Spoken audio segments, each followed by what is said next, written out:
Hey, Rhino Community, Jeff back again. Yes, let's go ahead and tackle the second part of my Charleston, South Carolina video. If you saw the first part, I showed the store that I went to, Monster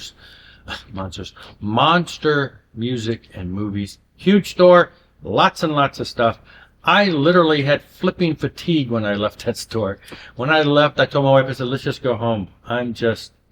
I'm worn out. A lot of it had to do with the fact that they were playing some, I did not like the music they were playing overhead. It was grinding on my nerves so much. It was almost giving me a headache. And that and flipping through so many records. And I did not even go to the bins below the top bins where they had all the cheapy dollar stuff. I did look down and I saw the Star Wars soundtrack in one of them, and I grabbed that and picked it up, and it was in rough shape.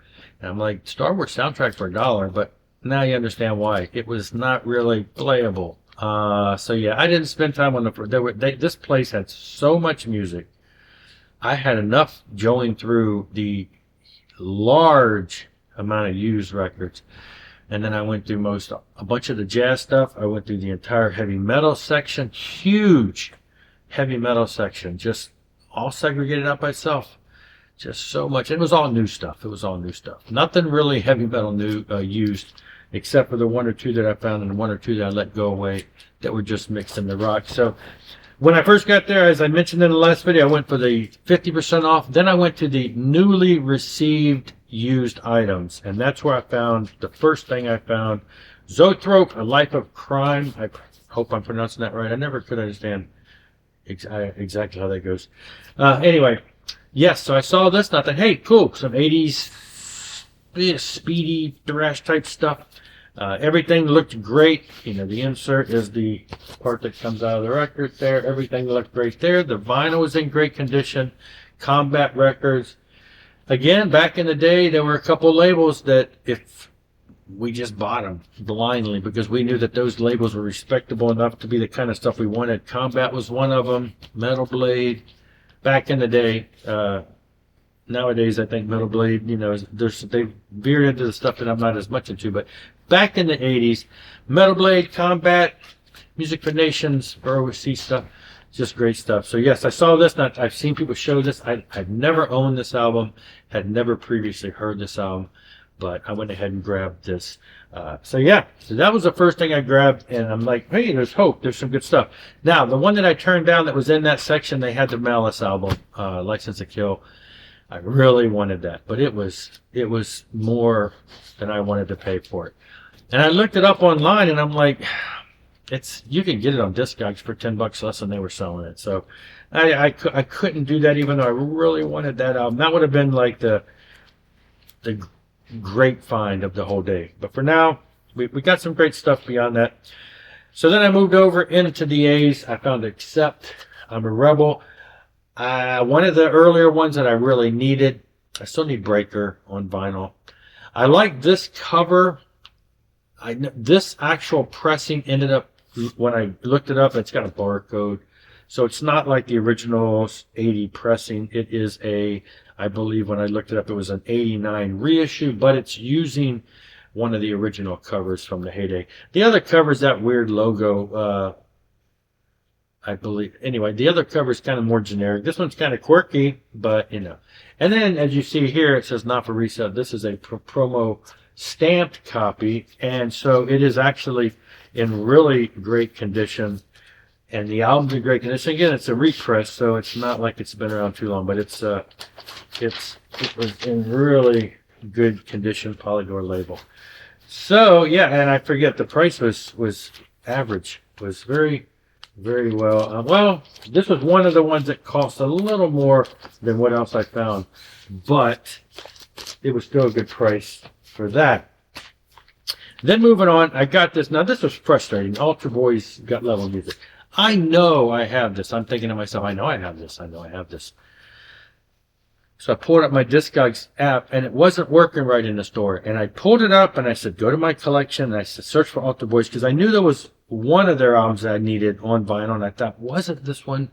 I know they recently reissued this on CD, a anniversary edition. And that was even or so years ago. But I'm thinking, maybe I'm thinking of the CD. Maybe that's the one I need on vinyl. I pulled up my collection, typed in Art the Boyz, and it said I had nothing, which blew my mind. I'm thinking something's wrong. This was only $4. It has the shrink wrap still on it. It's got the old price sticker there. The album itself is in great condition. I'll probably rip that shrink wrap off. And it was $4.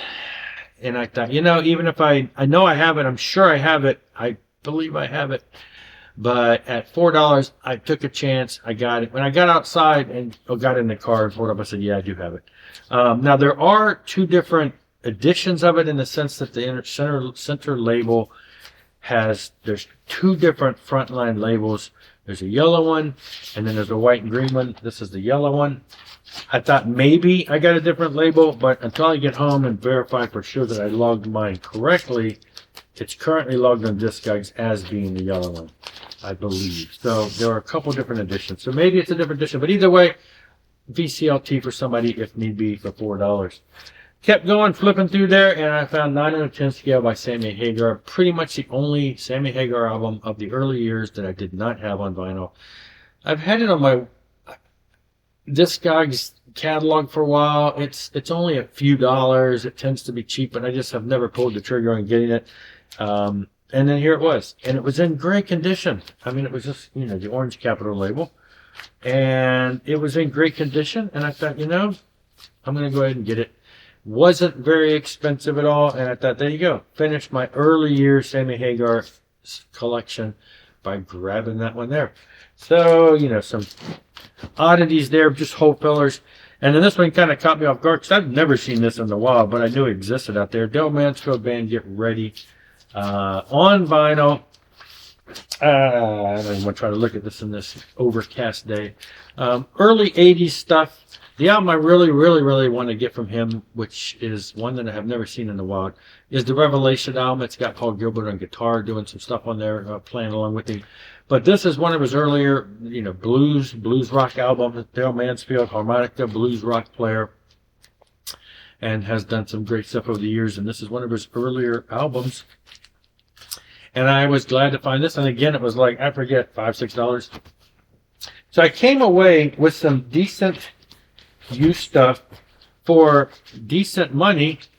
And like I said, the only one that really got away was the Malice album. I would have liked that. I think there might have been one other album that was okay, but I just didn't want to. I already had too much with all this the music that I had already bought.